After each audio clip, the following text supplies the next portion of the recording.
Paano nga ba gayumahin ang taong gusto or pangarap mo na hindi mo kailangan ng ritual, ng buhok, or lumapit sa mga witch, sorceress, or mga wizard ganon? Ituturo ko yan sa video na ito. So let's go.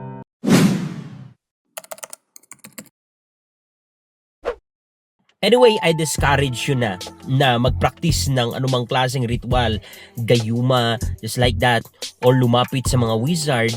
Why? Number one reason is that lahat ng mga activities na yon may mga demons na involved. Ang problema, you need to pay for it. Lahat ng favor na gagawin nila para sa'yo, kailangan na may bayad. Ito pa ang isang problema, they don't need money. Yung taong nagper-perform nito, maybe kailangan ng pera, pambayad mo sa kanya, but yung espiritu or yung demonyo that is behind sa mga gayuma na yan, sa mga klase ng mga sorcerers na yan or spell na yan, they don't need money. They need or they want your soul. Kaya nga mapapansin mo, the more that you are involved sa mga ganyan, walang peace sa'yo, walang peace sa puso't isip mo, at may fear sa'yo palagi. May fear at may takot sa'yo palagi. So that is the sign that demon ay unti-unti nang pinoposes yung soul mo or yung kaluluwa mo. So ang masasabi ko lang sa'yo, turn away. You don't need that charm. You don't need that gayuma. You don't need that witch. Jesus is all you need. So repent. Receive Jesus in your heart. Anyway, hindi yun yung focus natin. So, mayroong mga natural na way na pwede mong gawin at makakatulong pa sa'yo so that yung taong gusto mo is that pipiliin ka or mamahalin ka. Okay? Proceed tayo sa number one. Is that beauty. Yes! Tama po. Na tao yung mga tao, hindi lang natin tinitignan ang panlabas na anyo, kundi ang ugali, kung ano ang nasa loob, puso ng isang tao. Pero trust me, ang isang lalaki, lalaki pa rin yan. Ang unang-unang tinitignan yan is your beauty. Ang gandahan mo, kaseksihan mo. Of course, bawat lalaki meron sari-sariling standard. 100% yun. Pero, bakit ko sinasabi ito? For you na maging aware at meron ding gagawin sa part mo na i-maximize mo din yung beauty mo. Pwedeng-pwede yun. Hindi ko sinasabi na kailangan mo na magperitoke or what. Why not kung meron kang pera? Pero my point here is that alagaan mo yung sarili mo. Mag-diet kung kailangan natin. So that kapag nakita ka ng isang lalaki, syempre 100% ma-attract yan sa'yo.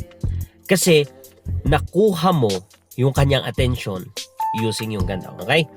Pangalawa na organic na way para magayuma mo ang isang lalaki, of course, your attitude. Yes, sometimes kaming mga lalaki is that matrak agad sa isang babae na maganda at sexy.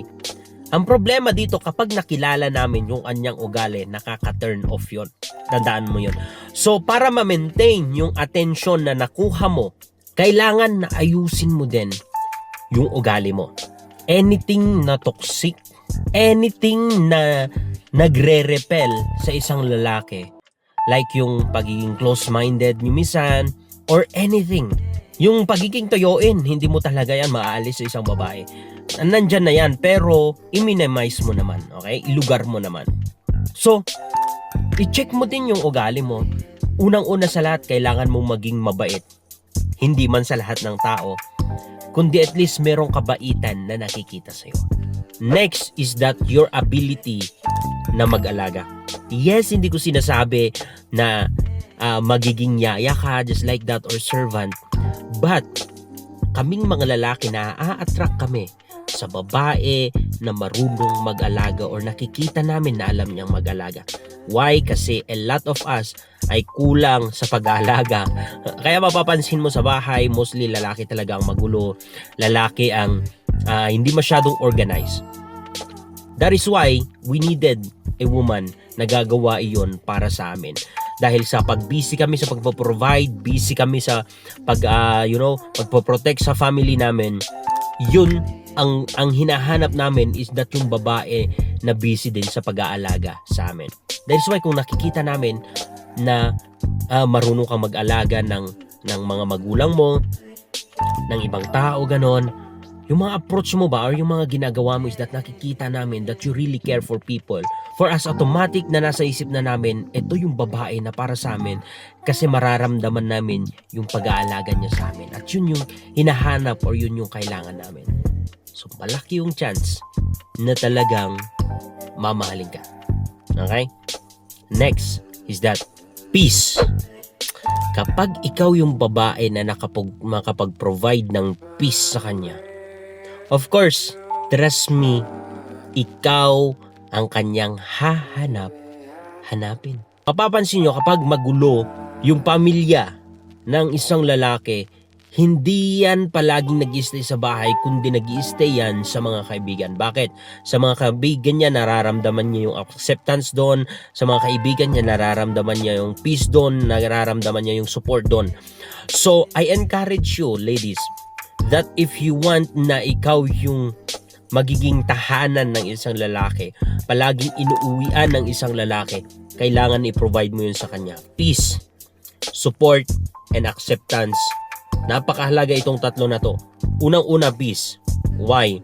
Kasi mas gugustuhin natin ang peaceful na environment. Walang masyadong maingay, walang masyadong gulo na nangyayari, kundi peace. May katahimikan, makatulog ka sa gabi, magising ka ng umaga na mayroong peace of mind. Itong peace na to is napaka-importante, lalong-lalo na sa mga lalaki na dreamer, pursuer, sa mga lalaki na merong gustong marating sa buhay. Ang isang lalaki pangarap na merong mag-a-accept sa kanya, merong maniniwala sa kanya, merong mag-a-accept sa kanyang kahinaan, sa kanyang mga failures, and then so-support siya. And then merong magso-support sa kanya, tutulong sa kanya. Trust me, kapag naibigay mo ito sa isang lalaki, 100% gagawin niya rin yung part niya para mahalin ka, i-pursue ka, mag-provide para sa'yo. Why? Na-trigger mo yung kanyang masculinity. And last but not the least, na tips ko sa inyo, of course, pray for him. Kung hindi mo pa kilala si Jesus, know Jesus. Go to a church and know Jesus because nasa kanya ang buhay, nasa kanya ang katotohanan, at 100% matutulungan ka ng Panginoon because Jesus is alive, hindi siya patay. It means He can able to speak to you. When you are in Christ na, then you need to pray for your man. Pray for your man. For protection, for wisdom, for leadership, for love. Ipag-pray mo. Ito yung pinaka-effective na gawin mo if you want na makuha talaga yung taong gusto mo. So that's it. Maraming salamat po sa inyo. Yun lang po. Have a good day and God bless.